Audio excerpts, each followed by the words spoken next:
ने देखा कि कैसे अनुज के दोस्त को नरपिशाच ने बेरहमी से मार दिया। अनुज का हाथ पकड़ा। चल बेटा, सुबह होने पर इसकी लाश लेंगे। अभी यहां रुकना मौत को बुलाना है। दोनों गांव के सन्नाटे को चीरते हुए आगे बढ़ने लगे। अनुज की आंखों से आंसू थम नहीं रहे थे। वो अब भी बुरी तरह से सक रहा था। चलते चलते मुखिया जी अनुज के घर की चौखट पर पहुंच गए। उन्होंने भारी मन से दरवाजा खटखटाया। कुछ ही देर में भीतर से रामपाल जी बाहर निकल कर आए। अपने दरवाजे पर मुखिया जी और अपने बेटे अनुज की ऐसी हालत देखकर रामपाल जी हक्के बक्के रह गए। मुखिया जी ने गंभीर आवाज में कहा, भाई रामपाल, तुमने अपने बेटे को ये क्यों नहीं समझाया कि रात के अंधेरे में इस गांव की सीमाओं में आना सख्त मना है। आज एक अनर्थ हो गया। इसके दोस्त को नर पिशाच ने अपना शिकार बना लिया और उसकी जान ले ली।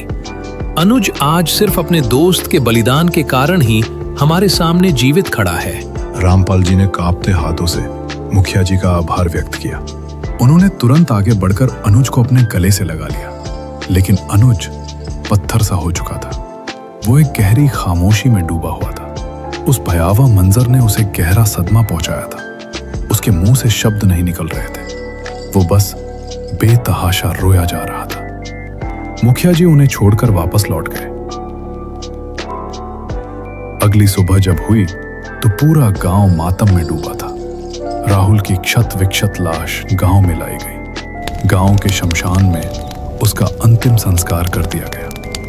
अनुज के भीतर अब शहर वापस लौटने की कोई इच्छा शेष नहीं थी।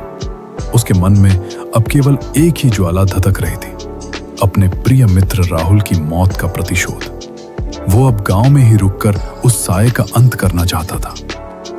अनुज बहुत व्याकुल था और दिन रात यही सोचता रहता कि आखिर वो उस नर पिशाच से कैसे बदला ले। अपनी खोज में वो गांव के अनुभवी और बुजुर्ग लोगों से जाकर मिला। उन बुजुर्गों ने उसे गांव के उस काले अतीत के बारे में बताया। उन्होंने कहा कि सालों पहले गांव में एक तांत्रिक का आगमन हुआ था। शुरुआत में लोगों ने उसे बहुत मान सम्मान दिया। धीरे धीरे वो तांत्रिक लोगों के मन में जहर घोलने लगा। वो ग्रामीणों से धन लेता और अपने टोने टोटकों की शक्ति से लोगों की आपसी दुश्मनी का बदला लेने में उनकी मदद करने लगा। इसका परिणाम ये हुआ कि पूरा गांव गुटों में बंट गया और हर कोई एक दूसरे का दुश्मन बन बैठा। गांव में बढ़ते खून खराबे और नफरत को देखते हुए पंचायत ने एक कड़ा फैसला लिया। उन्होंने उस तांत्रिक को गांव से बाहर निकालने का आदेश सुना दिया। जब तांत्रिक को निकाला जाने लगा तो उसने क्रोध में आकर पूरे गांव को तहस नहस करने और सबको बर्बाद करने की भयानक चेतावनी दी। उसकी धमकियों से गांव वाले इस कदर आक्रोशित हो गए कि उन्होंने एक दिन मिलकर उस तांत्रिक को जिंदा आग के हवाले कर दिया। तभी से वो तांत्रिक एक नर पिशाच का रूप धारण कर गांव की सीमाओं पर भटकता है और हर पल सबका खून पीने की फिराक में रहता है। पूरी बात सुनकर अनुज दृढ़ निश्चय के साथ बोला, लेकिन इस मुसीबत का कोई न कोई समाधान तो अवश्य होगा। हम उसे यूं ही नहीं छोड़ सकते।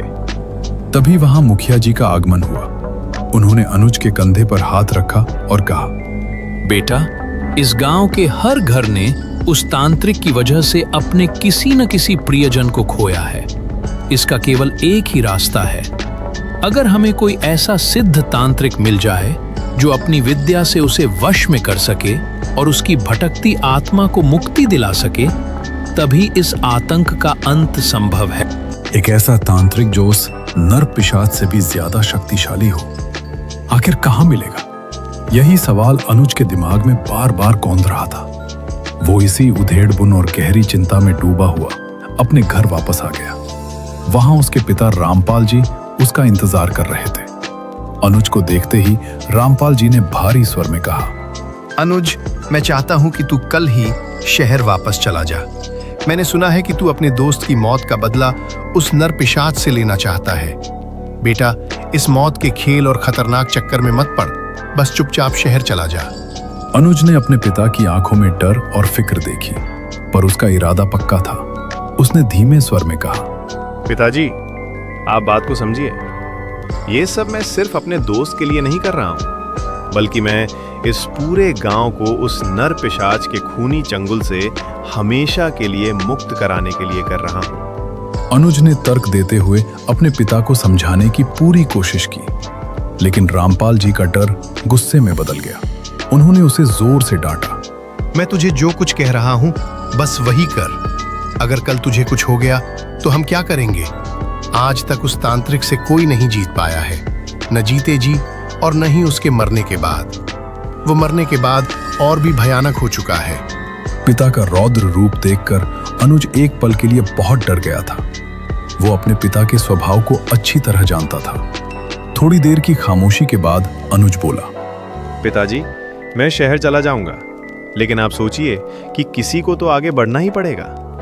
आप गांव वालों से कहिए कि वे मेरा साथ दें। अगर हम सब मिलकर इस भयानक समस्या से निकलने की कोशिश करेंगे तभी हम बच पाएंगे, नहीं तो एक न एक दिन ये पूरा गांव उस नर पिशाच का शिकार बन जाएगा। बेटे की दलील सुनकर रामपाल जी का दिल थोड़ा पसीजा।